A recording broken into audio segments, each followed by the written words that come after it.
À Gaza, c'est l'humanité elle-même qui s'effondre. Jamais dans l'histoire contemporaine, un peuple n'a été aussi méthodiquement isolé, affamé, bombardé, privé d'accès aux soins et aux secours. Gaza est aujourd'hui le théâtre d'une catastrophe humanitaire totale, sans précédent, rendue possible par l'inaction de la communauté internationale et le silence complice de nos grandes puissances.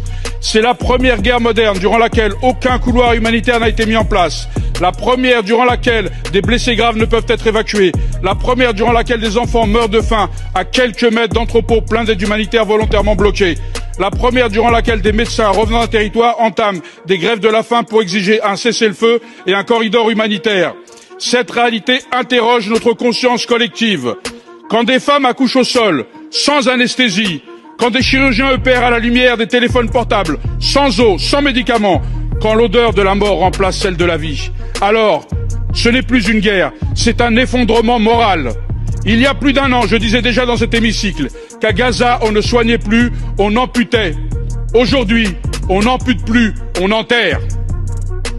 Et chaque jour qui passe sans un cessez-le-feu, sans aide, sans voix pour crier la réalité, est une trahison de nos valeurs fondamentales et de la dignité humaine. Dans ce contexte, il est temps de passer des discours aux actes. Car si, comme l'affirme le président de la République, notre pays est opposé à toute annexion de Gaza et de la Cisjordanie, alors la France doit soutenir le droit du peuple palestinien à l'autodétermination et reconnaître sans tarder l'État de Palestine. Unique levier pour imposer enfin le respect du droit international et stopper ce génocide. Ainsi, monsieur le ministre, notre pays compte-t-il prendre ses responsabilités et exiger un cessez-le-feu immédiat, l'ouverture d'un corridor humanitaire, le respect des décisions des instances internationales et enfin, quand reconnaîtrez-vous l'État de Palestine ?